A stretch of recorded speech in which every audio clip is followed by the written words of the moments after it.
socialism to same be able to standard for save your life Democrats. whatsoever. That's All right. my position. Do you guys want me to end the stream or what? What? Because I can end it right now, and then this will be a What's the not so problem? fitting end. He's to gonna a turn very, the car. to a very important stream, by the way. Oh, you can cut this part out. That's all good. No, it's not about cutting the part out. It's just people are still watching, and then we're going to lose viewers as well. But let's just, Terry, ask me your question. Yeah, thank you. So why do you have such a uneven standard when it comes to Andrew Wilson engaging with Nick Fuentes, even though there is justification because Nick Fuentes was actually being noble and he didn't take a shot at Andrew when he had the chance. But when I point out the fact, but when I point out the fact that the Democrats, we don't call out the Democrats playing footsies with the socialists. Who's the we? Of course, I would call it if they do that. Like Aiden. Like here's first of all, I've checked out of politics for a long time because I don't have anybody I feel like I can root for. So I'm not even like informed on all the details of what's going on. I'm just voting against Democrats because I think they're the worst. But that's just circumstantial, right? But however, if it was like an election of Jared Taylor versus, I don't know, Joe Manchin or something like that, you might even see me voting for Joe Manchin.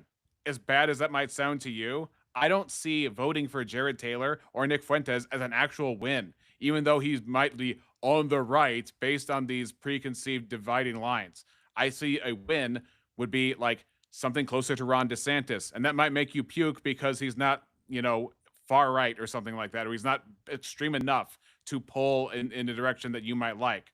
But that's where I'm at.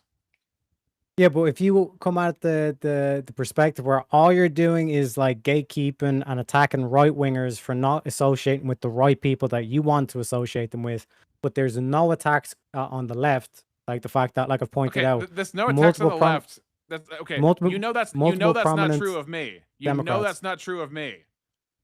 So to say there's no attacks on the left, that doesn't apply to me at all. You can check my content on that. I never but said... I do punch to the right. And Would Teriak be being from the very beginning? disingenuous? From the very beginning of this channel, the first videos on this channel have to do with my debates with Andrew Wilson because I don't see a need to call it even the right or to see it as the right from my perspective. And I should be able to not feel like I have to fall into the fold just because something's popular and because people are angry. I can still have my say while there is a popular push going on. And I don't see why I have to fall into that. But every time that you bring it up, you don't bring up the left wing too, so I'm butthurt about that. Lefties. All right, because all the lefties want to do is just troll, they just want power, all this kind of shit. But like in terms of like when I point out this from like the Democrats are literally willing to play footsie with the socialists, what do you think the right wing are going to inevitably do? This is what's already taking place in Europe. That's why I said like Europe's going into civil war because of people like what should the Democrats do? Oh, hold on, Aiden, in your worldview, what should the Democrats do? Aiden, let me hear Teriak real quick. So I don't know how this applies to me. Like I don't call out left when they go too far. Obviously, I'm against the left. What's the deal? I'm not saying you. I'm saying look at people like Aiden. Yeah, then what's the point of this? Look at people like Aiden. Oh, I see. I see. The whole thing is just you crying about me. I see. What a surprise. I don't want Aiden to be in the conversation, but I want to reference him multiple times like a little bitch boy. I can't actually engage with Aiden in a conversation, so I'm just gonna bring him up. All right, let's just. All right. You want me to just? Like, I can just remove people if you want. Stop bringing me up if you don't want me in the conversation. When you're not engaged in conversation. Well, you should stop bringing me up, you the retard. Population who are like unwilling to call out their own side, or who are more than willing to play footsie with socialists and communists. What do you think the right wing is going to? This is why I keep saying about Germany and the statue that they're going to erect in 5 to 10 years' time. This is what's already taking place in Europe. That these left wingers refused. They just kept doing the exact same thing that Aiden done, where it's like they're not real socialists. They're not real socialists. Never actually said that for the record. And now Europe is basically going to go into a civil war. We got over it. I beat up the shit out of Aiden's strawman. What do you think my response is supposed to be? Like, why don't I have the right to not participate in the right going crazy? It's just because the left goes crazy. I'm not saying that you never had a right to participate or call out what you don't see and all this kind of shit. What I'm saying is that this is an inevitability. Then why are you asking? I'm just putting my foot in my mouth. This is why I keep asking. Aiden, let me. What do you think? I don't want to have to drop you, but I want to have this dialogue. Okay. So Teriak, what is your actual criticism then? If I can't call out Andrew Wilson, like you're taking issue with me doing that because somebody besides me is not calling out socialists on the right when they do something that the far right, the left, when they do something that the far left does. Like, okay. Who are you talking to? Let me clarify. Let me clarify like at least 2 things, right?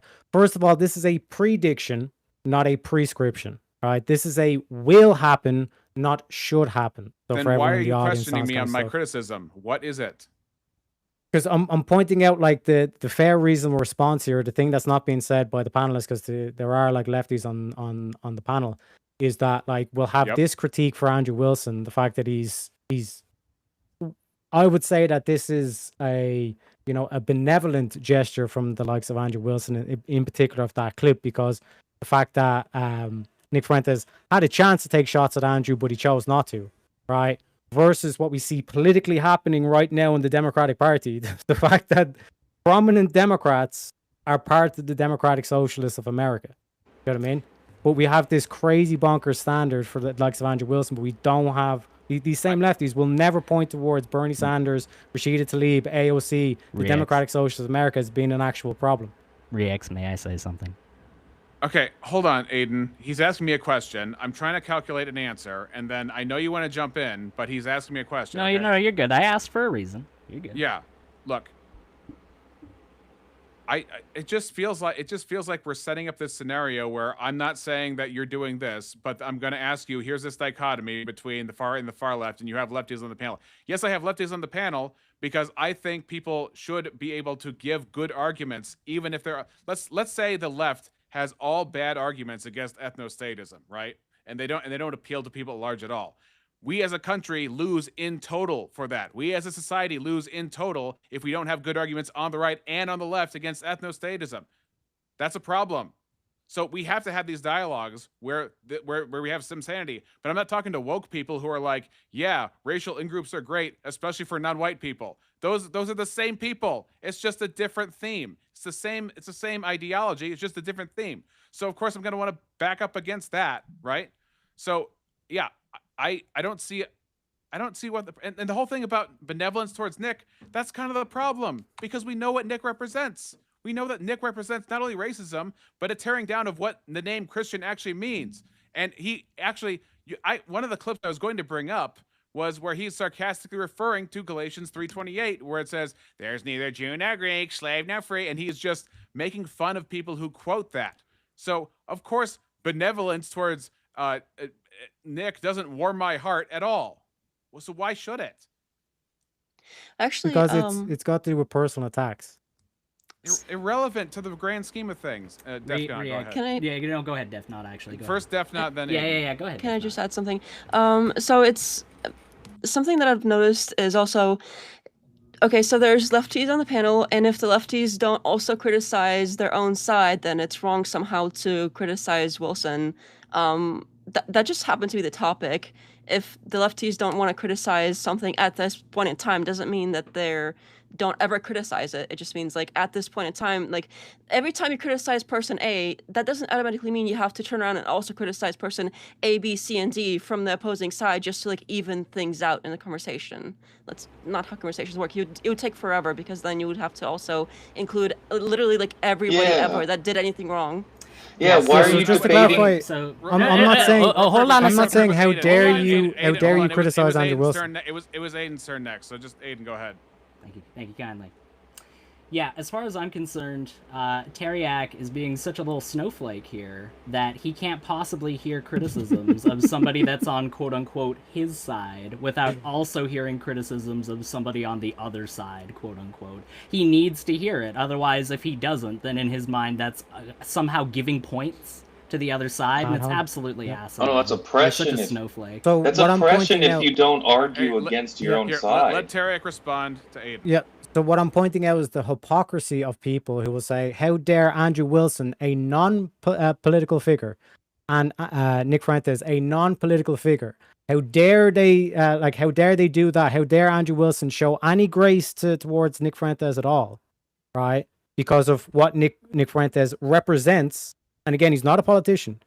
But then when we look at these socialists and these communists, that the Democrats, these politicians, Bernie Sanders, Rashida Tlaib, AOC, Mamdani, elected people who are doing all this kind of stuff, we hear radio silence from these same people. So what should they do? No, genuinely, in your worldview, Tens of Teriak, millions what of would they people- do? What would they do to satisfy that Tens of definition millions for of you? people died because of the ideology of communism and What socialism and all this kind of would stuff. they need to But Nick do Fuentes to is the ultimate satisfy evil your definition of that, because Teriak? he's- Because if you he's can't, proud of his racism. provide a baseline whereby they could meet that for you, whereby they could somehow not play footsie with the socialists, what would that be in your worldview?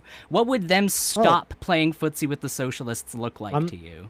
I'm not here to give a should. I'm just pointing out the No, I'm hypocrisy of the asking likes of you because your and criticism Dev. entirely Because- relies on your yeah, criticism is entirely reliant on the idea that these Democrats are quote unquote playing footsies People with like the you, socialists. Yeah, so my question to you is Because you what denied by that they what were at actually what DSA. point would they no longer be playing footsies with the socialists?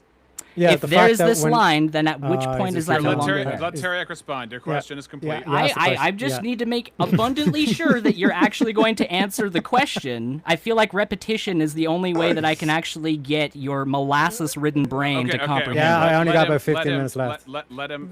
What a talk. shame. Let him talk, Aiden. Yeah, 15 too many. I think he's a bit. You think he's a bit triggered. Teriak, So like just in terms of like this whole like the just the representation that we've seen on panel here, where I came on, I said AOC's DSA, and then Aiden went on a big huge rant to say no, she's not actually DSA. I never said no, that. like they're not Never actually said that. socialist. No, it's kind of Never shit. said that. When they clearly are. Like this constantly downplaying of the far left from these like lefties, and Can you see make it like one all argument over. without straw like, manning people? Def and Aiden, all the kind Just of stuff. one argument they're, without they're straw small manning. fish in the Okay, sea. Aiden, at We can least pull let up it- let's let him Hassan, we complete can the pull up thought. Vaush, we can pull up Destiny, like all these prominent voices that are more than willing to, and then we can talk about the whole PDF shit that like Destiny seems to placate towards and all this kind of stuff. But that's here nor there. That's all the queer ideology. that they're Teriak, doing real, as well. real quick. Hold on, But- Aiden. Real quick, Teriak. Part of the reason I made this channel was to call out the freaks on the far right because I think the far right is stupid and evil, and I think that having somebody who knows what they're talking about in some degree doing this is a service that needs to be done that nobody else seems to be doing, especially not Andrew Wilson of calling out. Not even just not calling out, but he's doing shout outs, not call outs of the far right, and that's what I'm trying to bring to bear upon people. Now, Chapingro, you had your hand up for a very long time, so your bias up is huge by now. Please tell us what you're going to say. Thank you. Aiden, be good. Teriak, I have a question for you. You can... what I'm hearing from you, I really want to just boil down into one question. If those people over there do a thing, does it justify me and my people doing the same thing? Not necessarily, no. Okay, that's the answer to your question. If No. the left is not behaving, we can want better for the left, and that's a good reason to bring people who are reasonable on their side, who are willing to call it out, into a sort of communal fold. But at the same time, we don't have to do the same thing. We don't have to let ourselves go into this temptation because it's politically convenient. Yeah, so the reason why I say no, that's not the answer is because as you like seen from like Nick Fuentes, he's going to be supporting Democrats, or he's going to be advocating for like the far right to support Democrats in the midterms. Purely so like Trump gets undermined and then it goes to shit because they're accelerationists at this stage. The far right want the left to go mad. They want to do their PDF pride parades and they want to do the socialists and the communism, all this kind of shit. They want things Dog to whistle a basically- little harder. They want to break the donkey's back, so to speak. And then they were like, see, we're justified. See how crazy they were? Now we have to do an ethno state. And then they get their wish. You're Wait, but playing that's- into their that's what hands. that's what we're pushing back against. We're saying, no, it does not make it okay just because they did it. You know, but what I'm saying is when you say, Nick Fuentes, you're evil, you don't even deserve to be platformed and all this kind of shit, you're doing the Who the fuck I didn't groundwork talk for about you deplatforming. Who the hell said Teriak, that? Yeah. come on. Quit putting Yeah, words no, in no, people's I'm- mouths, you here's the thing, disingenuous idiot. Teriak. I'm just, yeah, but you Aiden, call him evil. Hold on. Yes, of course he's evil. Yeah. He admits being racist. He thinks Hitler's cool. Yeah. What kind of Okay. moron does that? Who isn't evil? Yeah, yes. So okay, so when you try to ostracize people and say they're evil, you should not even listen to them, we should shun them and all this kind of stuff, those He's not people will saying just that. He join. didn't say that, Teriak. Shut up. Stop, Teriak. Oh, okay. Teriak. My position Teriak's on cell somebody's phone. morals is a statement of my associations with a person. It is not a statement on me trying to special plead for against free speech rights. Nobody No, here that's is not what I'm doing saying. that, or at least not me. That's Yeah, not that's what I'm not- that's saying. not I'm what I'm not saying. saying anything, actually. Deplatform. It's just a you load said of vague Teriak, you nonsense. said deplatform. Okay, I misspoke. Can I try to explain? Right, when Yes, you go use that branding of evil and all this kind of stuff, and now we're pulling up the clip of Andrew Wilson, the fact that he said that he would even defend Nick Fuentes or support Nick Fuentes if this ever happened, the vice versa, and all this kind of stuff. The optics of that at least is kind of saying, how dare Andrew Wilson have anything nice to say about Nick whatsoever, because Nick is the evil piece of shit and all this kind of stuff. What happens? Let me finish. Andrew knows What the optics happens? too. I don't know if you know when this, do- Teriak, but the when- world exists beyond the bridge of your when nose. do- Because let you him- had Aiden, that let him interpretation finish. doesn't mean that do other that, people did. What you Aiden. do is you push Nick Fuentes into saying, fuck it, let's just support the crazies, the Democrats and the socialists, and finish this off so then we can have our ethno state. Hang on. Here's hang the on. problem That with was the- that, Teriak. The problem is if I just take your advice, then the first person to be the most evil I have to fall in with, because I'm going to be so scared that the bad guy is going to go somewhere that I don't like.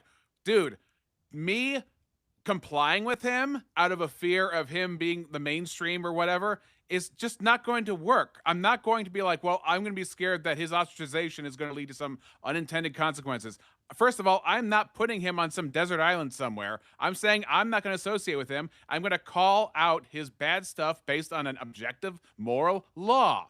That's all I'm doing. And me pointing this out, that this should not be accepted within people's belief systems, is not the same Okay. as me exiling him from society. Okay, but when you call him out on the stuff that he's wrong about, should you also call out when he's right about the stuff he is right about? No, Oh my if it outweighs the stuff he's right about. You snowflake. My That's gosh, what I'm saying. Teriak. That's what I'm No, saying about Teriak. ostracizing. So you are talking about ostracizing him and putting him on an island. That's ridiculous. All that you're That's saying such is a- that such a leap. re-examination isn't holding your hand No, and Rex, agreeing what with I'm saying you is that enough, if so you- you're if you just emotionally brand upset with someone- that. No, shut if the you fuck just up, brand- Teriak. if you You're just brand literally someone just as- Aiden, look. If you just I- brand someone as evil and they're now ostracized from the community, no matter what they say, they're always just that evil person and all that kind of shit. You push them into a corner and then they will actually Ridiculous. join your enemy and then have the downfall of what you're trying to Rid- prevent. An ridic- absurd That's what- position. Okay, Teriak, he was Not always ridiculous. This is in what an happened in Europe. ideological sense, he was always my enemy if he is anti-Jew, if he is pro-Christian nationalist in the ethnic sense, if he is aligning with Hitler and trying to deny the Holocaust and all that kind of stuff. He was always against me. And what you're proposing is if someone is ever diametrically opposed to me in which I am morally offended by them, I have to fall in line with them so long No. as they have the enemy of my enemy. I can't do that. No, that's not what I'm saying at all. What I'm saying is, do you Sounds a think lot that like there it. is a world where you could convince Nick Fuentes that he to see the light? I'm not going to convince Nick Fuentes by No. bowing down to him No. When did I ever say we have to bow down? because These I people. can't call him what he is for his own sake. I'm going to be too scared of what he's going to do, so I can't say what's No. right and what's true. That's what you're No. telling me. If I call him evil, there's going to be unintended consequences. Guess what? I'm going to do what I'm supposed to do, which is calling it out for what it is. And I'm not going to be scared of what he's going to do as long as I do what I'm supposed to do. My life is a small price to pay for the truth. Yeah, I get that, but what I'm saying is, I'm not saying that you cow down to him and he's all of a sudden right about everything, all this Then kind of why stuff. can't Can we all have have it? disagreements. Can we have an Then why I'm can't I not say he's saying evil? counter? Can we have an We I'm all not have saying di- counter we for all Teriak? we all have Right. disagreements and all this kind of stuff as well. Like Andrew has said multiple times that he doesn't agree with Nick on everything, but there are some things that he does agree on. You know what I mean? Same way that you would probably Right, agree with Nick Teriak. Fuentes on certain things and all this kind Okay, of stuff. Teriak, But what I'm would you saying ever is, say, if how do you? AOC could have insulted you but chose not to and said nice things about you, would you turn around and say, I'll be there for AOC if she needs me for anything? If I was a politician or whatever, like sure, No, if you're you. if that You was are the, you. Disingenuous. just a random leprechaun Teriak, on the how internet, would you like Can feel you if answer the didn't eat question? breakfast this morning? He It's a can't simple answer the question. I would feel hungry. Okay. Okay. So in the Teriak, same that's Perfect. my point. Yeah. That's if my it were point. AOC and it's you, Yeah. would you immediately turn around and be like, "Oh yeah, AOC, she's my gal"? If she ever needs anything, I'll be there and she's going to get it. That's what you would silence say is if deafening. AOC, who diametrically you would say is you and I would agree, she is not a good figure in Western politics. You and I agree on this completely. However, if she said nice things about me, I'm still not going to give her anything. But Andrew turns around and says, if Nick needs something, the Wilsons will get it to him because he had the opportunity to say something mean, but he was nice. And now I'm going to like form some kind of allegiance. Even if in some limited sense, let's be he's clear. forming an allegiance. Is this absolute for you? If Nick said, you know what, I was wrong about that, and I don't know if you would require some kind of religious statement to go along with this, but if he changed and the fruits changed, would you be like, oh, Nick is still out. We castigate him. We never agree with. No, if you turn around, you turn around. I mean, look at what's the guy from Pennsylvania, the senator from Pennsylvania who had brain damage. The guy who was like supports Israel. They were all who so you're talking about. I'm blanking on him. Yeah, Wears the hoodie all the time. Fetterman. Like Fetterman, yeah. right? Fetterman is actually principled on Israel. Now, Teriak might not like that position on Israel, but Fetterman. Hey, I love Israel. Okay, so Fetterman, I can't. Teriak, I'm going on averages in terms of like what people tend, but you know what I'm saying. But Fetterman shows some character by breaking against his party. Same thing with Mike Pence. He showed character on January 6th by breaking against his party to do the right thing and say, no, Mr. President, you don't have the right and I don't have the right to flip an election just because you want me to, right? So I look for something like that. Now, if Nick Fuentes says, you know what, I was wrong for supporting Hitler. I was wrong for all the Holocaust stuff. I did so much damage to society. I'm more of a Ron DeSantis guy now, and this is all crap. I should have never said vote for Democrats, all this kind of stuff. And he sticks to it for a convincing amount of time. Then, of course, he can come back. Nobody is saying, like, oh, I'm going to throw him in the dungeon, and I'll be like, because you did a thing in the past, you can never be forgiven. That's not the question. The question is, where is he now? I'm addressing him as he is right now. This fictional counterfactual of a future where Nick Fuentes is like a flower girl gallivanting through the fields is like not what we're dealing with.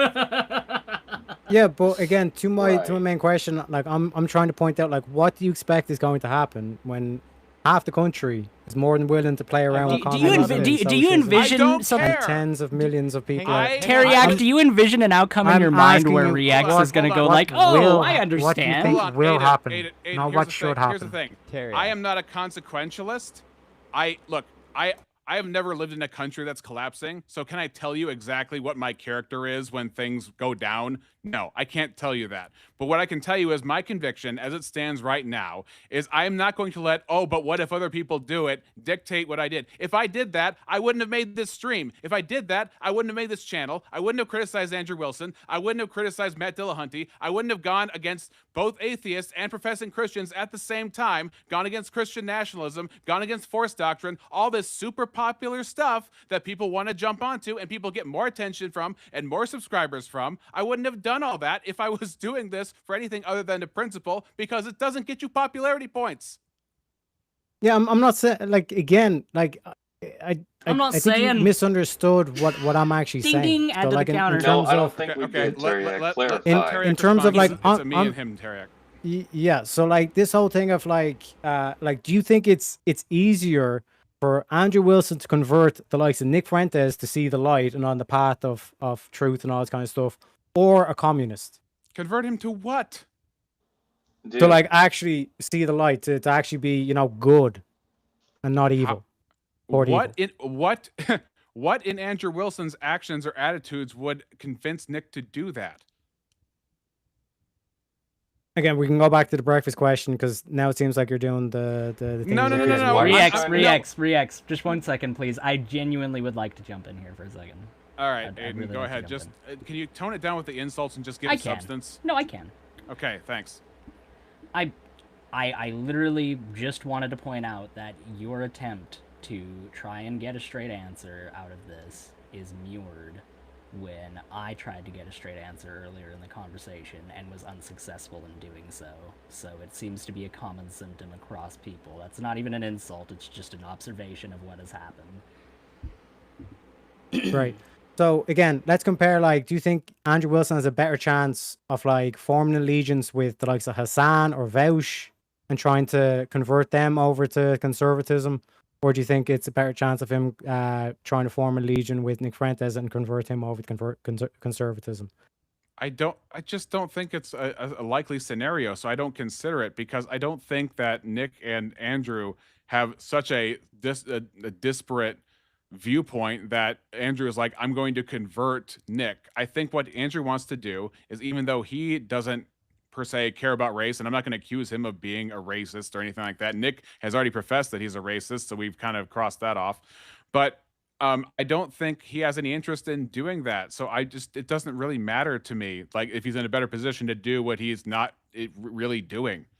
So whatever his, I don't see any evidence of that being his intent. Like, I could be in a better position to help my neighbors. That doesn't mean that I'm going to help my neighbors. I was just like trying to get you to see kind of like this whole aspect of people could be in bad spots, but it doesn't mean that they can't get to good places, like murderers, even serial killers on the stuff. Like, they become Christians and they genuinely become good people, all this kind of stuff. The whole reason why you're against the death penalty, or I think there was a conversation where you were trying to make the point where it's like, even if there was like a mass murder, if he did actually become a good person, is that not worth still like not having the death penalty, all this kind of stuff. But I do have to go because, like I said, I've got to catch a flight. Are you going to be at the BakeCon, Rex? I am not going to be. You think after doing this stream I'm going to show my face at the BakeCon? Oh, bro. I've got to do a runner real quick after I got my ass handed to me. It is what it is. I got to go hop the border. You know what I mean? Trump's got tight security, so it's going to be a good we will one. talk, okay? You have a good night. 100%. You too. Thanks for having me on, Rex. You got rolled. You too, Revros. Look, React. Go ahead, Aiden. It's just so. I said it to you on Discord, and I'll say it to you in public. All right, I let him speak. You can go back. His initial statement, I let him say it uninterrupted. Yep. He interrupted me when I was giving my statement. And when you go back and watch, literally the first time he calls me by name, he calls me, quote, fuckface Aiden, unquote. So it's not like I just came at him apropos of nothing whatsoever. I understand that I was being a little heavy with the insults. But Teriak is a very disingenuous person, in my opinion, and I have very little patience or respect for people of that ilk. Yeah, so you guys definitely clash, and I again, with the AOC question, I think that summarized the problem very clearly, and he didn't give really much of an answer that I remember, so that pretty much should be a one-to-one. Okay, you should understand where I'm coming from if you can't answer that question for the same reason I can't answer your question, right? Right. And I pointed out to him in the side chat, he was trying to say on one hand that leftists are trying to push an ethno-state, that leftists are also somehow advocating for an ethno-state, while also saying that leftists are advocating for open borders and that non-nationals should vote in elections. So I asked him very succinctly, which one is it of the two? And he could not answer the question, the same way that he could not answer multiple of your questions on this stream. He couldn't answer my question when I asked him, at what point would you consider the Democrats to no longer be, quote-unquote, playing footsie with the socialists? He literally used that term at least half a dozen times, over and over again, to try and emphasize his point, and yet when directly questioned on what the actual mechanisms of that point are, he couldn't produce any answer to that whatsoever. It's just a bunch of vague, nebulous garbage, in my opinion. It's just posturing. Yeah, I think his reaction to the stream is, if I'm criticizing Andrew Wilson, if I have left-wingers on my panel, if I associate and I'm decently friendly with left-wingers that I consider sane, decent people, right? Then it's almost like I'm being unfair, or I'm some kind of traitor, or I'm, this kind of thing. And it's like, that's not true. Okay, it's just, I prefer a world where people who disagree can have a table that they can commonly come to on a friendly, good faith basis and talk about issues that affects both of them. I think it affects me because it poisons my side. And I think you also have a common interest in not having that not only on your side, but also on my side, because populism, unfortunately, is popular. And we need to, this kind of populism we have between the two of us, we have our fringes on either side, and we want to have a rational dialogue. And again, you're not some kind of guy who is going to be like a standpoint epistemology. Certain races are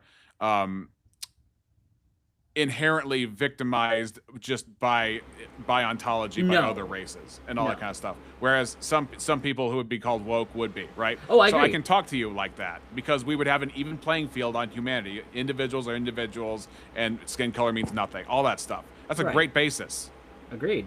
And when it comes to when it comes to the whole dichotomy of dealing with either your just this overt vehement sorry, I was actually trying to think of I was on two different trains of thought simultaneously there, forgive me. I'll get I'll get to my first one that came up, which was his question of, well, why shouldn't we equally play footsies with the Nazis and buddy up with the Nazis? And my answer to that is any time that you give license to extremist ideologies, whether it be left-wing or right-wing, you give license to people who overtly, as a part of their ideology, do not value what you think, do not care about what you think, and view their way of thinking not only as superior, but view it as their duty to supplant your way of thinking with theirs. So you are giving you're giving ground to a group of people that ultimately want your destruction just as much as your supposed enemy does. That's not a good way of thinking. That's not going to benefit you. No, it's just fear-based reactionary thinking, and I've challenged Teriak in a calmer tone, with these sorts of things before. But when he's going to come on the stream and he's going to make points exactly like you said, it's like, they're doing it, shouldn't we do it? That's just basic bad thinking. Like, there was something all you've done is eliminate rationality and virtue from anything. Now, you say the word virtue, it sounds like virtue singing, but when you eliminate any sort of good from the political sphere, you haven't actually assisted yourself or your nation. You've just made it worse from both sides. Go ahead, Chapingra. All right.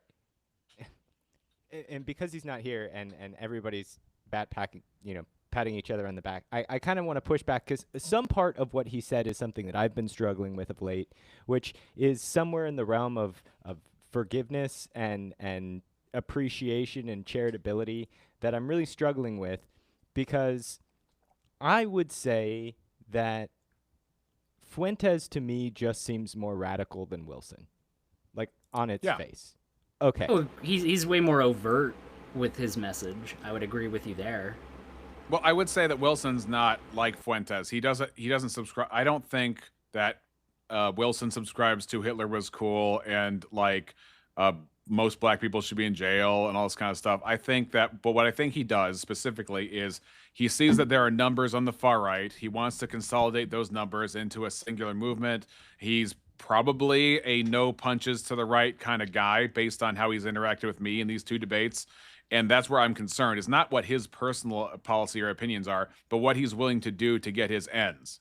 Well, I want to tie that back because Teriak was asking who would be poised to, if Fuentes could come back, and I'm not saying that he will or that any of us have any power whatsoever. A point I wanted to make to him is to ask who has the agency for Nick Fuentes, because it's all Nick Fuentes.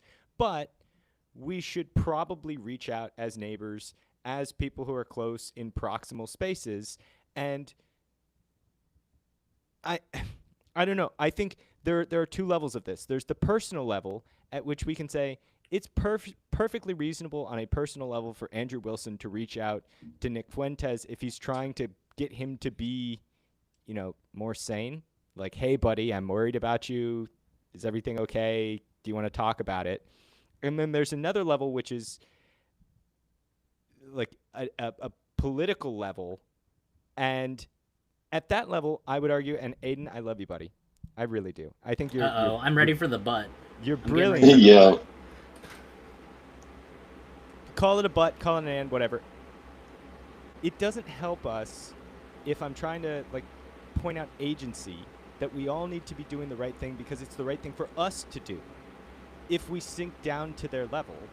And so in the case of both Fuentes and Wilson, let's keep it to ideas. There are ideas that they have that I don't like, and I'm willing to say that those ideas are bad, and that is not, and this is where I push back against Teriak, that is not me putting them into any kind of corner, because they still have agency.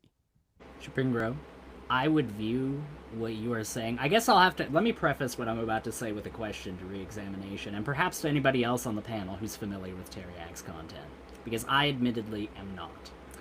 If anybody here is familiar with Teriak's content, would you say, with your experience with Teriak's content, that he is equally critical of people on the left and the right? Would you say that when he levies a criticism of somebody on the right, or sorry, that when he levies a criticism of someone on the left wing or lefties, that he also is willing to levy criticism of people that engage in that behavior on the right? I mean, not that I can see, but most of his channel is like memester kind of stuff. But we have actually had talks about. I can't tell if it's like post-ironic, but we've had talks about fascism as well recently. Let me answer so, directly. Yeah, go ahead. No. Let's say no. My question to him is now the question I'm going to ask to you. Why does his actions determine how we ought act? Oh, I don't say that they do. I would just simply say that your position, your nuanced position of understanding Teriak's position, I would be able to understand a lot more if he actually kept to that same standard in his own conduct. If he wants to go on this stream and say, Rex, you need to do this because I find that this conduct isn't in keeping with what I think is fair, then he ought operate by that standard himself. I don't think that's unfair. I don't think that's unfair either. The question is, what should we do in those instances? Should we break down and start saying, oh, well, if you're going to be this bad faith, then I'm also going to be this bad faith? Or should we maintain the standards within our own spaces? I agree with you that that is the better way of operating.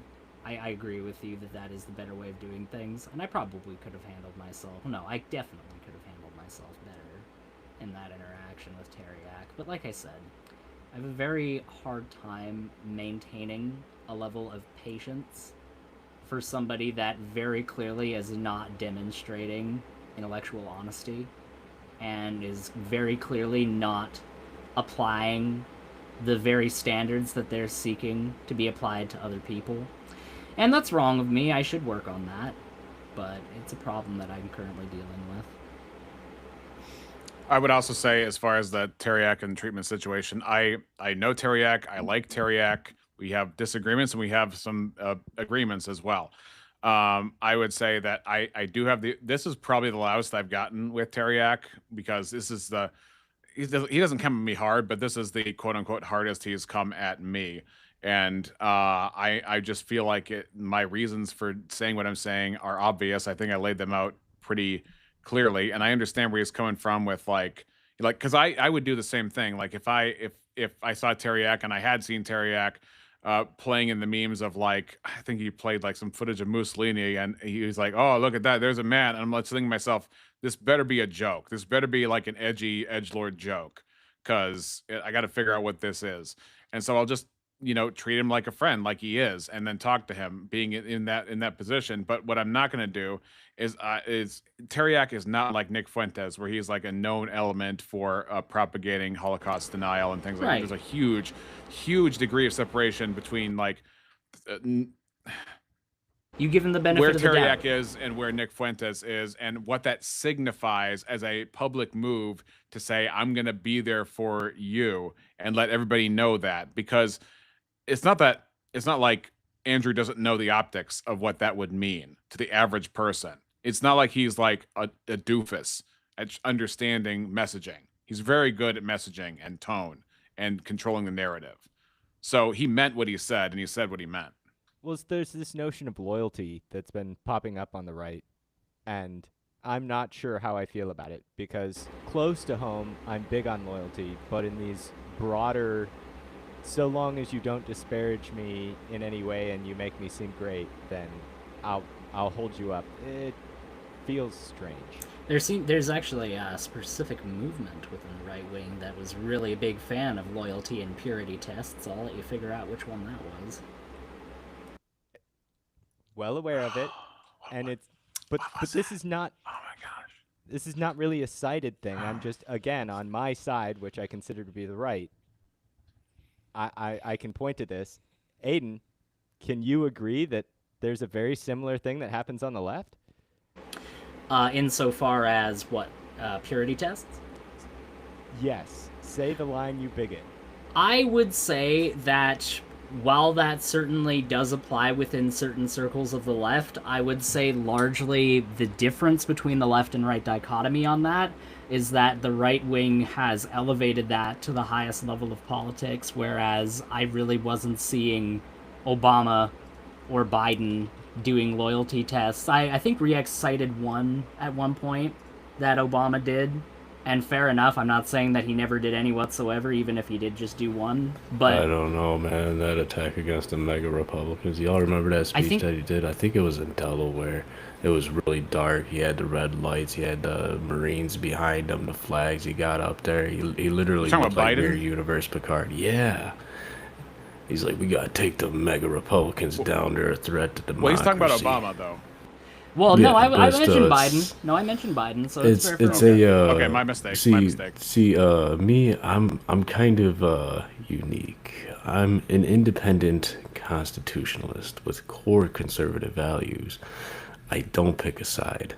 I'm neither Democrat nor Republican. I like being an independent because when I have to conscribe to party loyalties, they automatically pre-assume that I should accept every fine-grained thing that that particular party does, whether I agree with it or not. And I find that to be quite disingenuous for me as an American and a free thinker, but also as a Christian. So I can take punches at both sides. And something else that I could do that's very unique is I could step back and just look at both sides impartially. I have no skin in the game here. But what I notice from both sides is a constant game of whataboutism. One candidate on the left does something wrong, something heinous, and all of the people on the left come out and says, well, what about this guy on the right? Look at what he did. And though that's heinous, right? But the right does the same thing when that guy's acts are pointed out. They'll point right back to somebody on the left. But you see what he did? And what ends up happening is we point fingers back and forth, and then these people up at top that have done these horrific, heinous things, they're never brought to justice because we're too busy playing whataboutisms. We're essentially trying to excuse the wrongdoings of one person or one group of people with the wrongdoings of another. Now, explain to me, how does that work out in a court of law? Can I go into court and say, well, you know what? Rex here, he shot a man about 10 years ago. Ain't nothing wrong with me shooting a man. He did it, I can do it too. Or he did worse, he shot 2 men. So I should be able to walk on just shooting 1. It wouldn't work out that way. But for some reason, the court of public opinion tends to work this way, especially in politics, which is why I stay out of it. So Word. I'm gonna call it a night. Start wrapping up here. Yeah, Thanks for having me. Thank you so much for coming, because I definitely wanted you to be here for something like this, because this is, I mean, that's how I got to know your channel, as somebody who was consistently criticizing Andrew, which was kind of hard to find. Somebody who's not like committed to far left, also, who is criticizing Andrew. Yeah, thank you so much. I'm glad you could make it. Yeah. Me too. Thank you. Yeah, it was fun. Thanks again. Bye, everybody. Have a good one, Defnut. Thanks, Defnut. Just to expand on what I was saying earlier, Chipingro, while I agree that loyalty and purity tests for ideological sake is definitely a dangerous thing and that it exists on both sides, I would say that the pervasiveness of those loyalty tests has shifted more on the right than it has on the left. I think that while you can find it on the extreme left, I think that it's much easier to come across in the right wing. I think you have to be a lot further from the center on the left wing to come across those loyalty and purity tests on anywhere near the same frequency that you're beginning to see in pretty mainstream right-wing politics.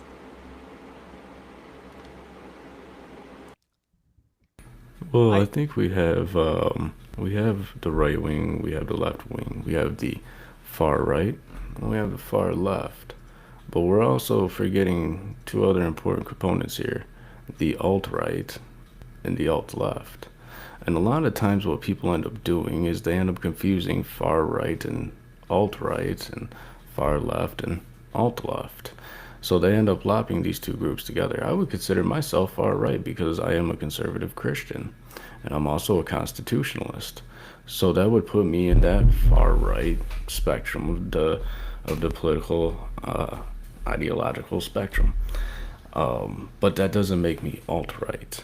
As you noticed, I took up arms tonight against ethno-statism, Christian nationalism in that form. And usually the people on the alt-right are the ones taking the stance for those things. So me being far right, I can't be faithfully locked together with the alt-right because I don't share their same ideologies. So, well, like you were saying earlier, point out. Yeah, like you were saying earlier, if you take sides too far, like Republican or Democrat, at some point you're going to have some double standards because you're going to have to be picking party over what you actually believe is right or moral. And that is a problem with picking those sides. But Rev, if you're far right, then there's still stuff you're going to disagree with the other far right people because they're playing the party games and where the big group is going to take over. That's what the far right is doing, isn't it? I wouldn't know. If you go far enough right, we really don't like bugging each other over politics at that point because we're more conservative, don't really want to get involved too deeply in politics. Me personally, I really don't care for it, you know. I guess... No, go ahead, Zil. No, go ahead. I guess people's definitions or maybe defining what far right means would help there, or distinguishing between others, because I thought Christian nationalists were on the far right.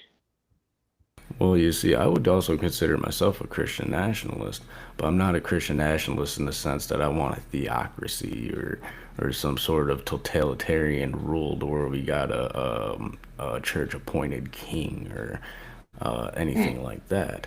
I'm a Christian nationalist in the sense that I believe that the government of the United States is a government of the people, for the people, and by the people, which is a paraphrase from John Wycliffe, a reformer, whose original quote is, "This is a Bible of the people, for the people, and by the people."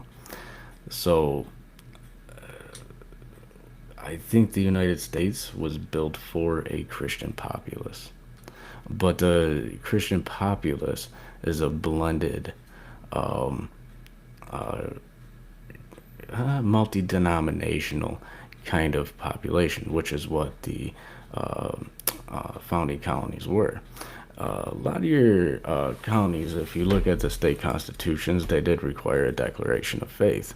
You had to be a Bible-believing Christian.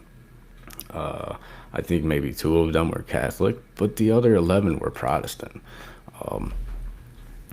So as far as Christian nationalism goes, I think the structure that was put together by the founders is a Christian nationalist nation. Yeah, that's kind of what... But you're using Christian nationalist not in the modern sense of ethnostatism masquerading as Christianity, though.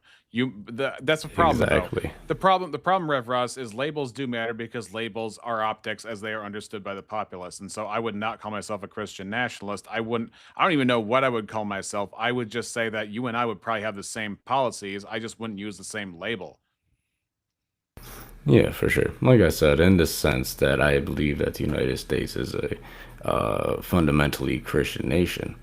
But other than that, I don't follow the modern prescriptions for so-called, ethnostatism, Christian nationalism, or like, what is it? Theocracy, wanting like an emperor or something like that. Yeah, wanting a Christian prince. Stuff. Yeah. Aiden, will you stop oppressing women? Yeah, Aiden. I just can't help it. It's so easy. It's just so... I just feel naturally Aiden Tate? I thought they put you in jail. Well, I got news for you. I got news for you, Re-Examiner. Can't do a good What? accent. What? Are you laughing at my muscles? You see the outfit that guy got arrested in? This guy's supposedly the mascot for hyper masculinity, and he's got some like 14th century merchant's outfit on as he's being escorted away by the federal authorities. It's pretty great. Maud is right in the debate sense, but she is wrong in the culinary sense. I don't think I could really reach BS's refined taste of food. So. Well, regardless of how we're my gonna brain, label she's all a of these broke. things, I think we should have some awareness, and maybe this is part of what Rex was trying to do tonight. And so, in the spirit of appreciation, thank you, Rex. There's a strain on both sides of the political aisle that is really making it uncomfortable for normies to just be normies. And I think we ought try to reach these people to some extent or another, but I don't think that reaching somebody across the internet is really the way to do it. It's like, if your neighbor is having thoughts that sound very strange and radical, maybe you have a discussion with them. But other than that, let's just keep it to the ideas and push out the ideas which are anathema to the standards of our system that we've tried to maintain. Like, Here's what we need to do. We need to form the neo-normie movement.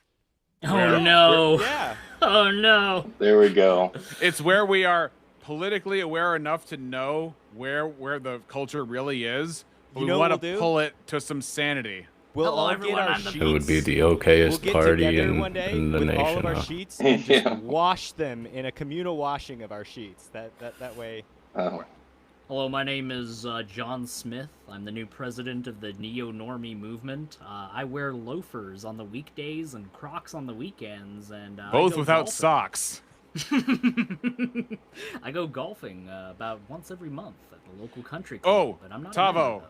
Yeah, Tavo, check your Discord DMs. Give me 1 minute. Aiden, you should definitely have a talk with Tavo. Tavo, would that Tavo's be? son Aubrey. Now, he and I are going to be doing an episode a week from tonight where we're going over my new argument for God's existence from normativity. And I've got the logical notation set out in modal logic. So you guys, Nice. and I've got to scramble to put together my PowerPoint to make it understandable, because it's pretty long. But yeah, cool. You said tomorrow? It comes in 3 stages. Nice. The preview is this: it starts with a transcendental stage, and then it goes into an abductive stage, and then it goes into a deductive stage. Very cool. Did you say tomorrow? Next week. Next week. Okay. Yeah, not right not before Aiden's exactly bachelor 1 party. week. I was about to say not exactly 1 week from now, is it? I would hope not, because then you'll miss my back. No, we made it so that it's 1:30 in the morning Central. Yeah. Excellent. So nobody would watch it. That is the hottest time to stream on YouTube, 1:30 a.m. You should do it on a Monday night. That's when you really get the view. All right, it's getting a bit late for me, so I'm I'll give gonna you $20. Oh, head out. Yeah. it's Zill's bedtime. React. I should have had our debate. I should have had our debate scheduled for 1:30 in the morning, and they'd be like, "I win by default, sucker." He didn't even show up. I told him It's nappy time. Okay. I told him to meet at the bike racks, but I didn't tell him the bike racks at the other school across town. Guess I win.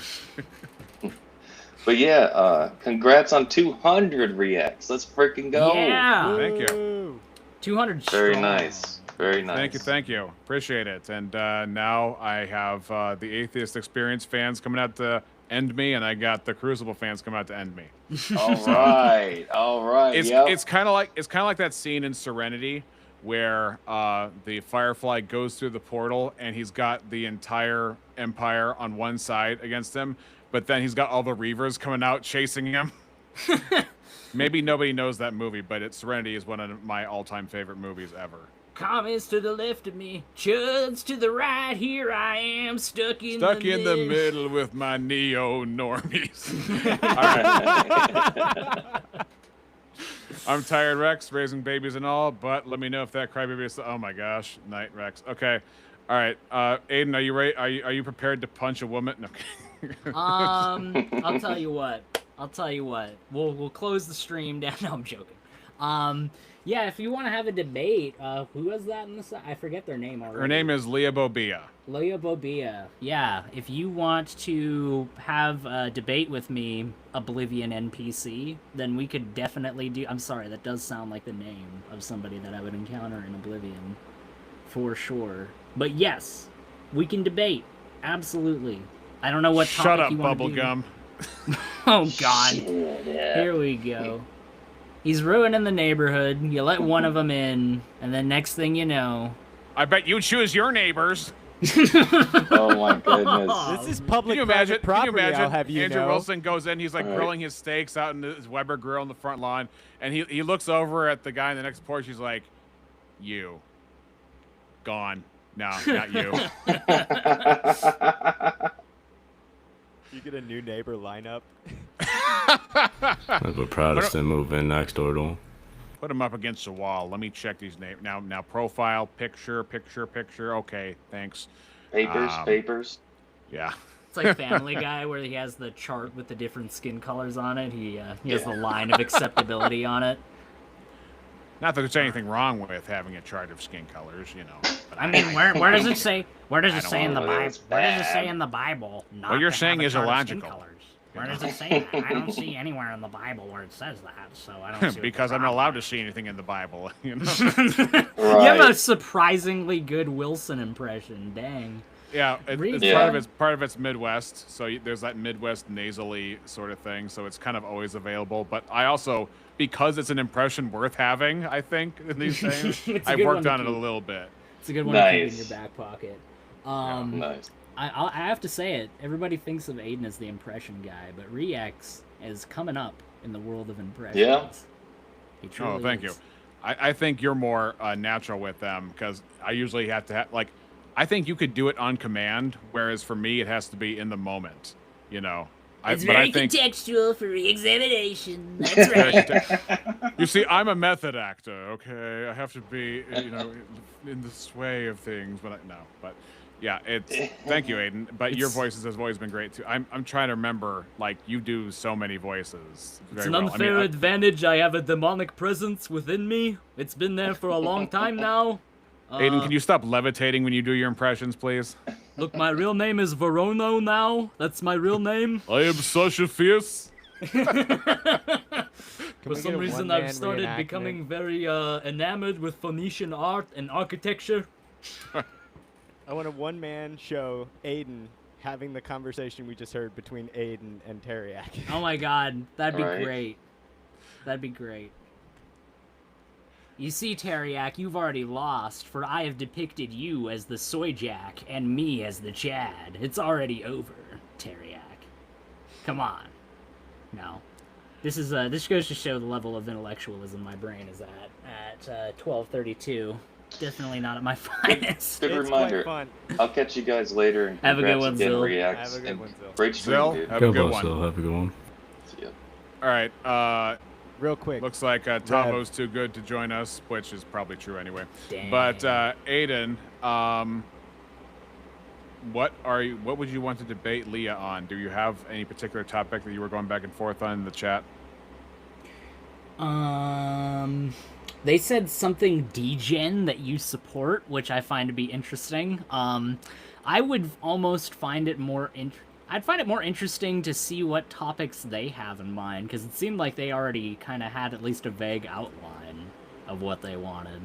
So I'm kind of fascinated to see what they think, what degen topics I support specifically, because it's not, first of all, very good demonstration of your good faith abilities to just immediately call them degenerate. I'm pretty sure if I asked you if your ideas were degenerate, you wouldn't be like, yeah, they're totally horrible and suck. I don't think anybody thinks that about their own ideas. But, I don't know, we'll see. let me know what you think we should debate on, Leo Bobia, and we can get it worked out. Yeah, check your Discord, Tavo, if you still want to join. Aiden, Tavo is extremely knowledgeable in particulars, and you're also, I think you're obviously knowledgeable in foundations, but also particulars. So I think you guys would have a very interesting talk. Every Monday, Tavo has an open show where he invites skeptics to come on and ask him questions about Christianity and debate. And he's extremely intellectual, he's extremely honest and fair, and so I think that would be cool. Yeah. Now, I would say he's theologically, I'm more conservative than he is. So you would, if you followed him to the T, you and I would still not be in the same place. But right. he would definitely be closer to you in a lot of ways. But it would be interesting. He has what he calls the CTF argument, the comparative theology framework. And what he shows through his research, which took years and years, is that the evidence differential between Christianity and all other religions does not fit the model that atheists would have projected, meaning that Christianity far and away would have way outpaced any other religion. By the way, Tavo, I like the sound of my own voice, but not that much. Do the Phil Collins. Echo! Do you remember?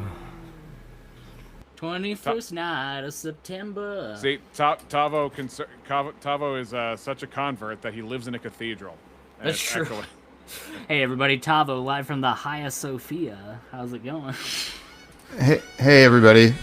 Is that better?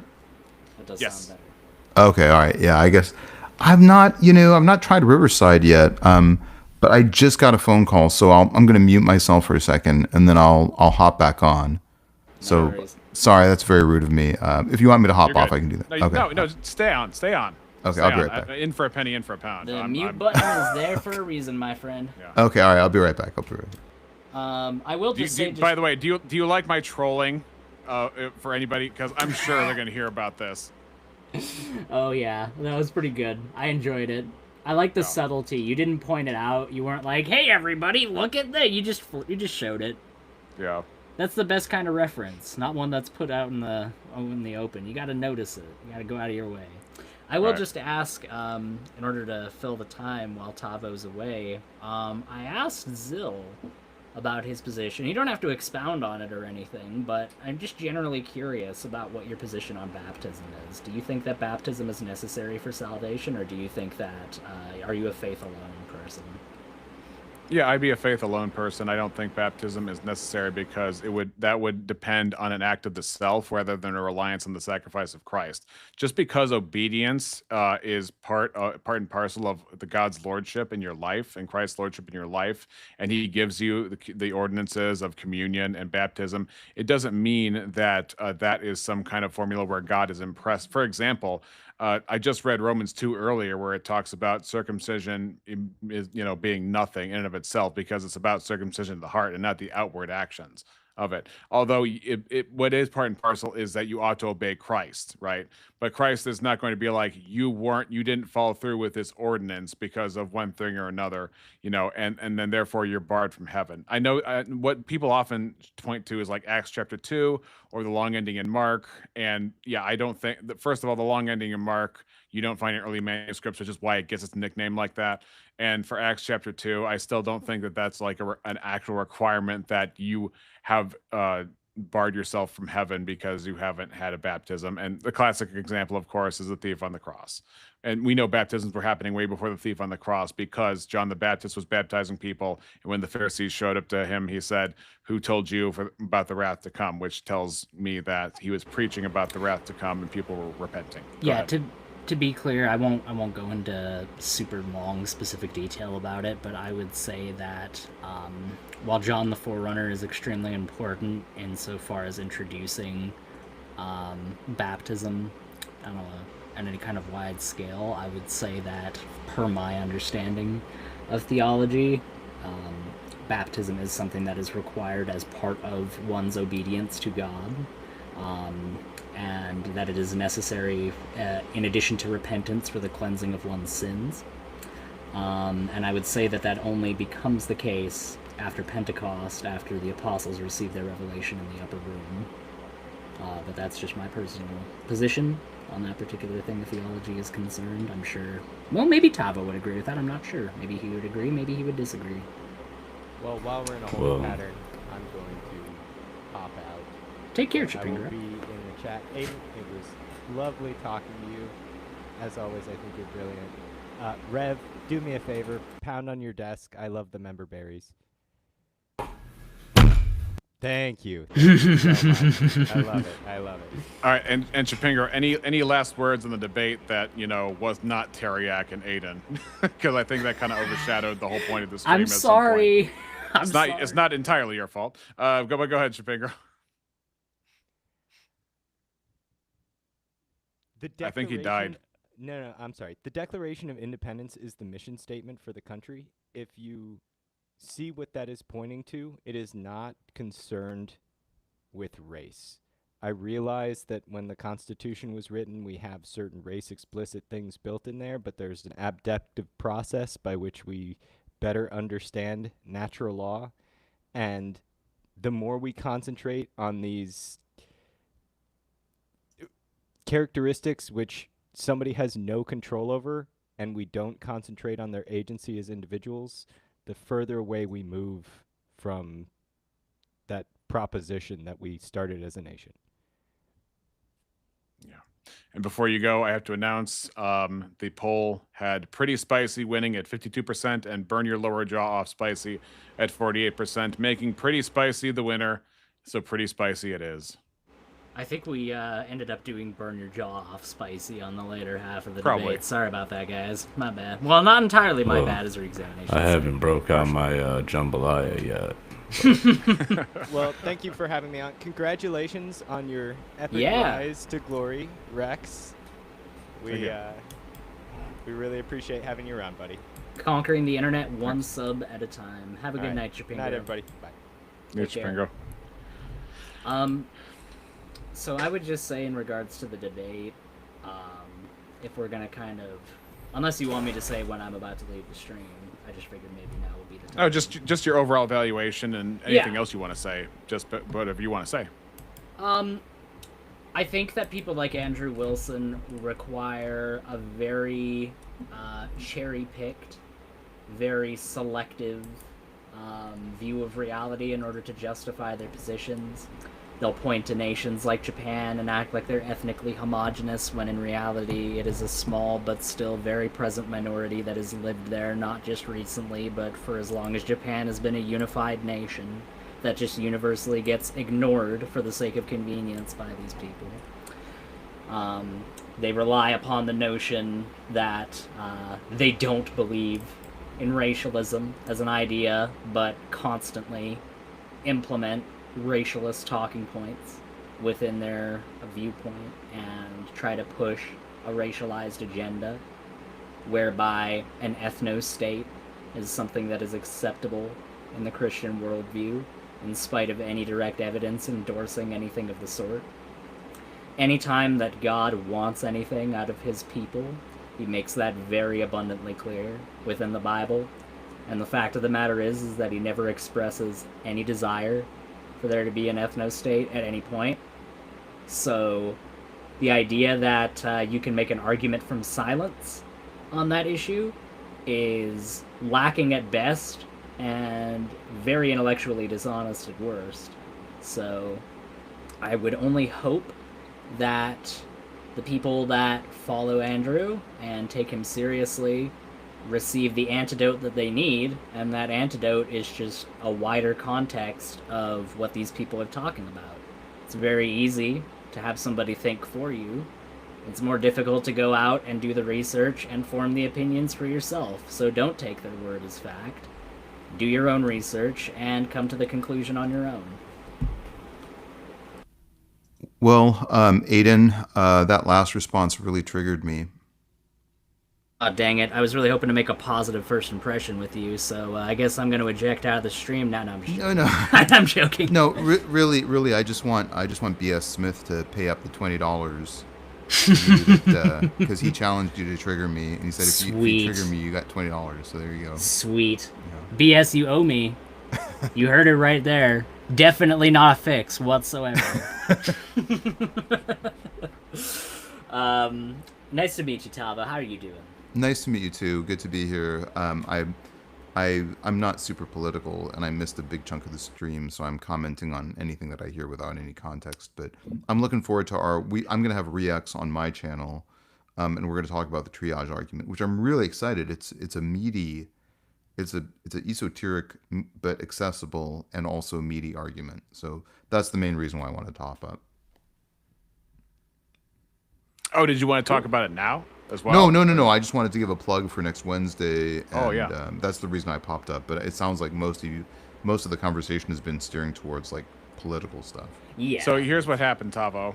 August 4th of last year, I debated Andrew Wilson. I did 4 prompts. 3 of them got published. The 4th did not get published, but I have obtained it. We went over it tonight, and it was about whether or not it was okay to have an ethno-state. And so we, as a panel, full panel, took that head on. And it was rife with errors and bugs and missteps at the beginning, but we figured it out eventually. We're able to have the actual stream thanks to the magic of Rumble and me uploading it to Rumble earlier. So right on. I didn't realize you debated Andrew Wilson. I've seen him really annihilate and eviscerate people.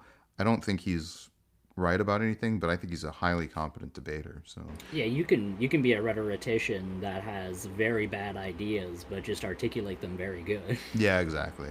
Yeah. Right. I mean, I look at Destiny like similarly, like extremely talented, very logical within his framework. Also, more of a very good rhetoric guy. But yeah, I disagree with him on a lot. Right. It is 12:45 in the AM for me right now, so I am going to bid thee adieu. But re-examination, thank you very much for having me on, and thank you for tolerating me and not throwing me out of the stream. I was honestly a little surprised at the fact that you kept me around, but that just goes to show, much like how you demonstrated earlier in the show, that patience is in fact a virtue, ladies and gentlemen. So thank you very much. And with that being said, have a good night, everybody. Hope we chat again, Aiden. Nice to meet you. Absolutely, Tava. And yeah, Rev, you as well. We're gonna have a conversation at some point in the future for sure, Tavo. I'm sure Rex will kindly link your channel in the Discord at some point. I'm sure I'll ask him or remind him if he forgets, which is totally fair. It's the dead middle of night right now, so I couldn't blame him for that. No, yeah, but I filled myself with caffeine so I could do this, and I still couldn't think as straight as I ought to have for this stream to be more articulate and precise. I wish I was, but I'll take what I can. The view is what it is. So I'm pretty easy to find. If you just type in Tavo into Google, it'll show you lots of tacos. But if you clarify to Google that that's not what you're looking for, then I get pretty easy to find after you type in Tavo. Taco. Yeah. See what that gives me. I just gave it to you, Aiden. No, that's awesome. Thank you very much. Have a good one, everybody. Yeah. See ya. Tavo, you said something about a novel as well. You're working on a novel, or did make a novel? Oh yeah. When did I say that? On a stream somewhere that I was watching. Maybe you were on the On Day 3 channel, or you mentioned that at some point. Oh, I am also working on one. Literally just today, I was talking to an art teacher who is really, really fond of symbology, and my novel is full of symbology. And so I pitched it to him, and so I don't know, just something else that we can have in common, I suppose. Yeah. But I also use Gemini LM to organize the novel for continuity and clarity and stuff. Go ahead. Oh, I've written 3 novels. One of them was published in the 90s and sold about 5,000 copies, but it's much harder to get books sold now. So, and that was under a different name. So the novel that I have out at Kajek, actually, if you know Kajek, he's a big atheist who comes on a lot of channels. Well, he was the one I encountered when I first came on Day 3's show. And I was like, well, let's try triage on this guy. He sounds vulnerable. To be fair, he was using moral and epistemic normative claims. And so I was like, okay, here we go. But oh, how'd you do? He's actually read my book is where I was going with that. Well, you were there. you were there when I was on you. It was you and on day 3, and then Kajek was on there and he was doing his shtick. And then so I'm like begging in the back chat. Yeah. I'm begging in the back chat, on day 3, let me on. Yeah. I mean, I like Kajek. I've actually, he's read my book and I've read his book, and he's read my latest novel. I mean, and I've read his novel. His novel is really interesting. It's like kind of like furry fantasy. Okay. I do like it. It's quite imaginative. It's not a genre that I would independently like seek out, but it's well written. My novel is Zeros by Your Name, and Kajik really likes it for whatever that's worth, and is interesting because there are hints of my theology in my novel and hints of Kajik's atheism in his novel, and we can both appreciate each other's art in the writing process. So. Well, as you can see from this stream, there have been non-Christians on the stream. There was Aiden for one, Def Not, Non-Fun, Chapingro, So yeah, we get a mutual appreciation. It's just when I hear him and he's doing the exact same kind of mock, Kajek is doing that same mockery over and over again. It'll bias me a little bit when he's mocking Christ over and over and over again. So my reflections on that I can see that he can be a little incessant. I've been popping in and out of your stream for a few hours. I'm mostly doing homework. But yeah, I mean, but it's been a very polite stream for like something about politics. Were you here when Teriak and Aiden were tearing each other to pieces like I knew they would?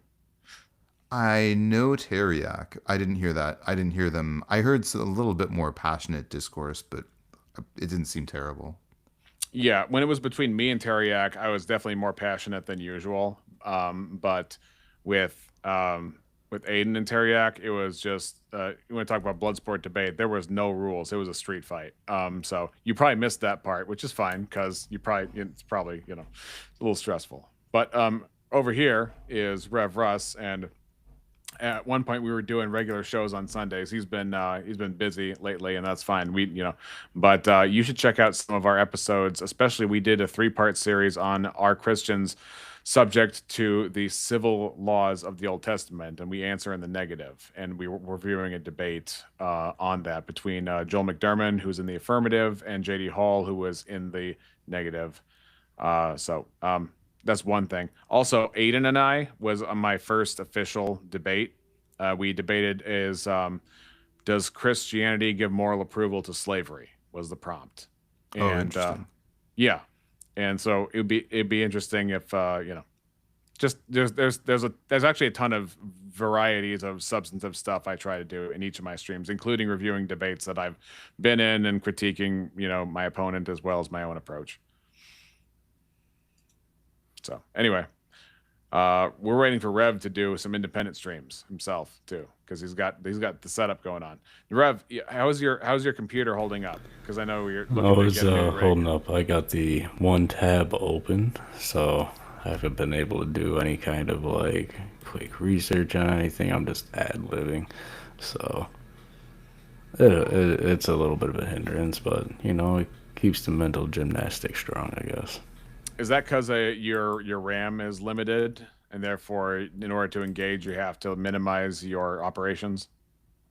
Well, when I live stream, whether it be from like OBS Studio or even from the browser, my CPU and GPU go through the roof. So right now I'm peaking probably 98-99% usage on both. My computer's over here yelling at me already, so it does that. I'll just keep it going until it burns out, I guess. But I am working on a Rev Russ computer fund unofficially, so hopefully Where can people donate to your Rev Russ computer fund? And we can put the link in the chat. Right now I have a Cash App. It is the Rev Russ.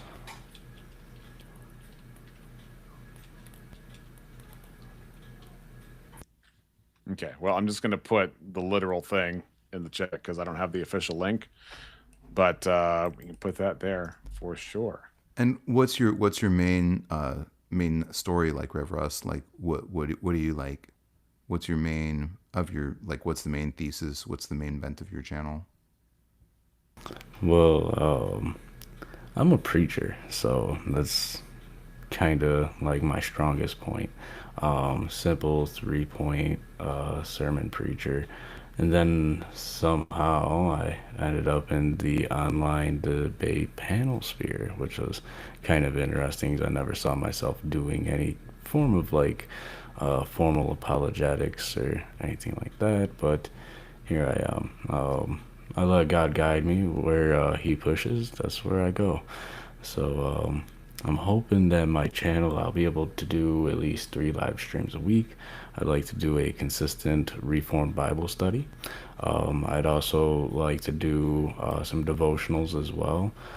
Maybe a weekend chill stream where a few of us get on panel and we discuss the finer points of Reformed theology. I think that would be very beneficial, not only for the people on the panel, but for the people listening in chat and those who watch the videos after. I feel there's not that strong of a Reformed presence on YouTube. Of course, there are some great streamers out there who are Reformed, but they're very few. So hopefully I can help add to those numbers. You've got a real archetype thing going, right? The dark silhouette, the broad rim cowboy hat, the deep spooky voice. There's a lot of Well, the deep spooky voice is kind of like a natural thing. The cowboy hat is a little bit of my style off camera as well, but I use the wide brim to kind of hide my identity. And for good reason. Have you guys heard of what happened with Michael Jones from Inspiring Philosophy recently? a little bit. Yeah, I donated to his GoFundMe. So that's one of the reasons why I wear the wide brim hat. So it's kind of hard to make out who I am. If you bump into me on the street, makes doxing a little more difficult as well. Because I am quite outspoken against Islam, Mormonism, and of course the extremely progressive branches of Christianity as well. And of course, if you're outspoken against things like that, you naturally make enemies. Yeah, I've got a good friend who's unfortunately going into hospice, and she's the Mormon Church has been threatening her for years to kill her, and she's 94 years old, going on 95 pretty soon. I've actually just been getting into Mormonism. It's really fascinating. It's so fascinating, and she's given me a bunch of her books on this topic, and gosh, it's an amazing story. I mean, not at all worthy of divinely inspired, but fascinating story. It is quite fascinating. Yeah. Joseph Smith and receiving the tablets that nobody else saw, that only he translated. That is quite a fascinating story. And if you compare the overall story behind Mormonism to the overall story behind Islam, there's a lot of very interesting parallels. For example, both Joseph Smith and Muhammad received their revelation from an angel that only they could see. Both of them received a message that Christ is not God. So yeah. And then of course there's the multiple wives aspect too that is very hard not to point out. Mormons believe men can have multiple wives. Well, Islam teaches the same thing. So it is quite fascinating. I think there's a similar spirit behind them both. Do you know about the book of Abraham and the genesis of that, and how he formed that from these false the Abraham papyri, Michael Chandler's papyri? Do you know about that whole story? It's fascinating. I've heard something about it, but I haven't deep dived too much into the whole lore behind the Book of Abraham stuff. Yeah, so there was this traveling exhibitor in 1835 who had these papyri, and Joseph Smith saw them and said, "Oh, this is a book written by Abraham," right? And so the Mormon Church spent thousands of dollars, the equivalent of several years of a single person's wages back then, to purchase these papyri, right? And then anyways, and he produced this book of the Book of Abraham, which was part of the Pearl of Great Price, which is one of the main books of Mormon canon.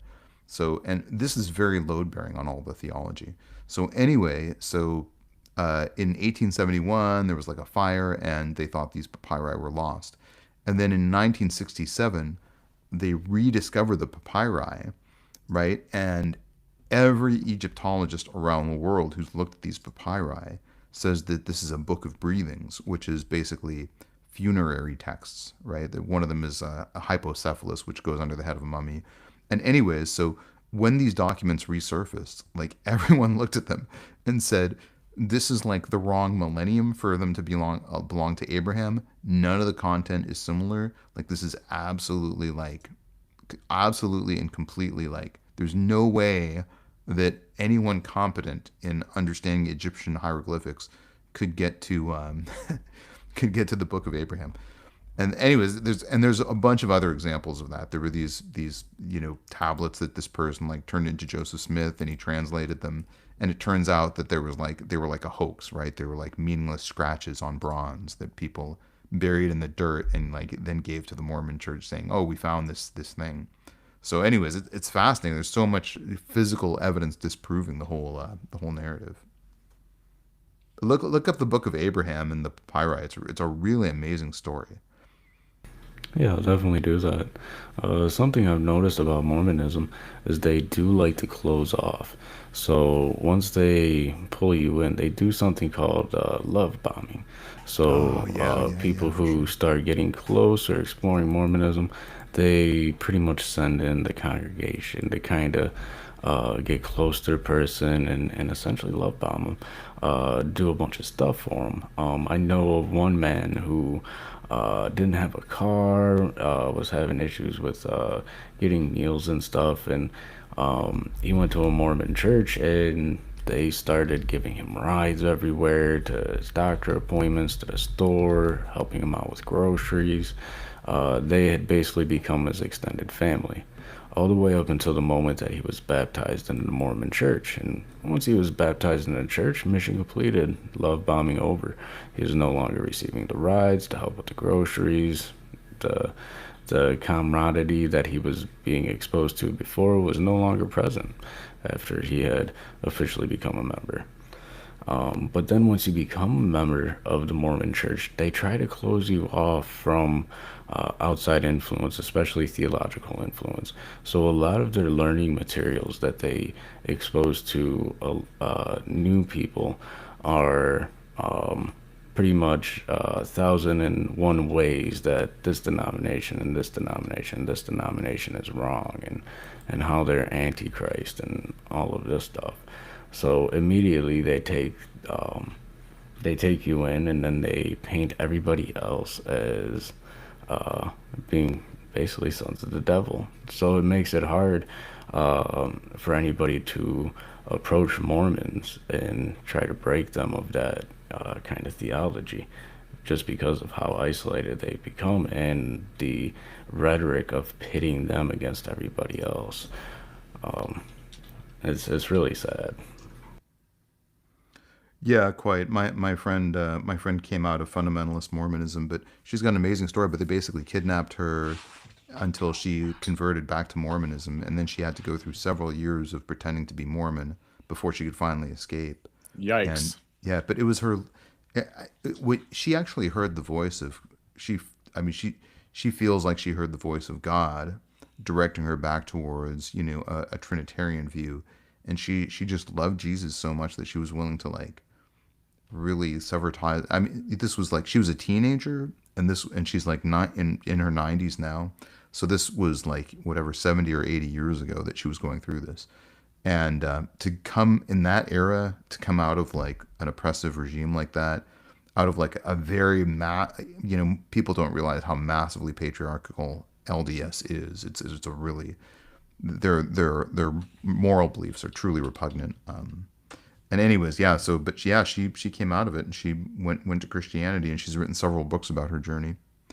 And she's given me these books, and she went to the actual Mormon archives, the LDS archives, And so she sat there and read books that were like horrific, sexual, very lewd descriptions of actual liturgy. And she was like, oh, wow, this is like, and she wasn't able to keep it. But she's written several books, and she spent a lot of her later years as a very noted author. But yeah. Anyways, yeah, it's a fascinating story. Wow.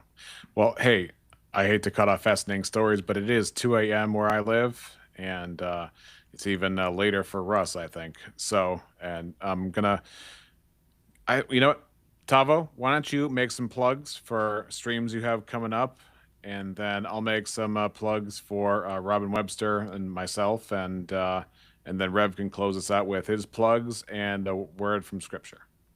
That sounds really great. All right, so first of all, I'm live every Monday, 5 p.m. PST.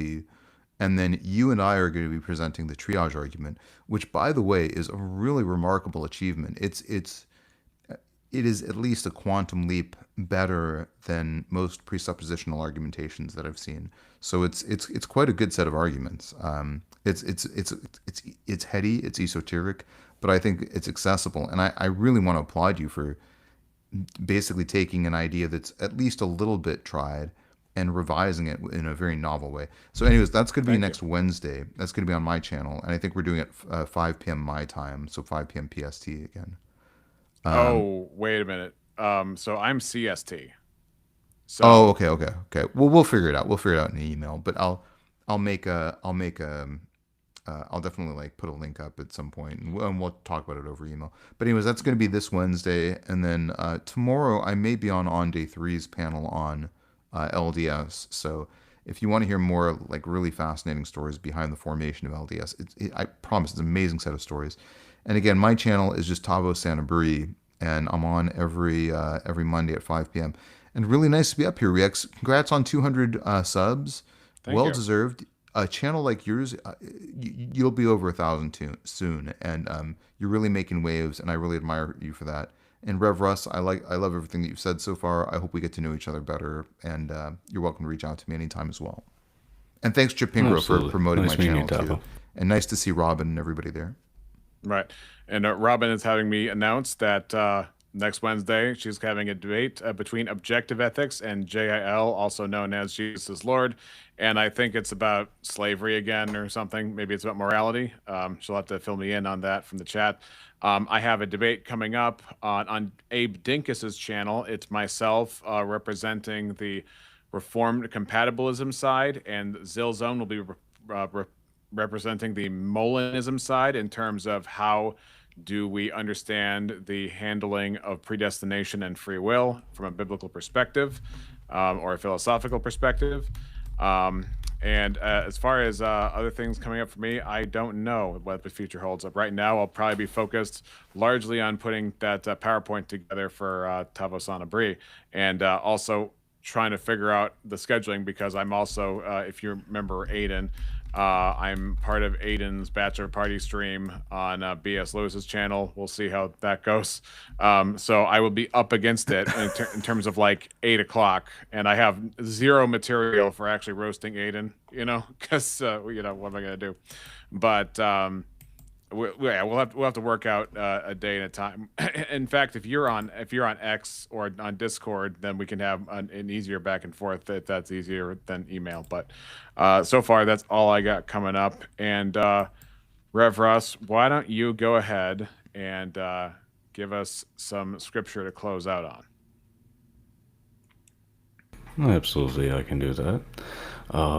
Considering tonight's prompt and discussions, I think this one is very fitting. It's from Romans 8. There is therefore now no condemnation to them which are in Christ Jesus, who walk not after the flesh, but after the Spirit. For the law of the Spirit of life in Christ Jesus has made me free from the law of sin and death. For what the law could not do, in that it was weak through the flesh, God sent his own Son in the likeness of sinful flesh, and for sin condemned sin in the flesh, that the righteousness of the law might be fulfilled in us, who walk not after the flesh, but after the Spirit. For they that are after the flesh do mind the things of the flesh, but they that are after the Spirit, the things of the Spirit. For to be carnally minded is death, but to be spiritually minded is life and peace. Because the carnal mind is enmity against God, for it is not subject to the law of God, neither indeed can be. So they that are in the flesh cannot please God. But you are not in the flesh, but in the Spirit. And if so be that the Spirit of God dwelleth in you, now if any man hath not the Spirit of Christ, he is none of this. And if Christ be in you, the body is dead because of sin, but the Spirit is life because of righteousness. Romans 8, 1-10. God bless everybody and have a great week.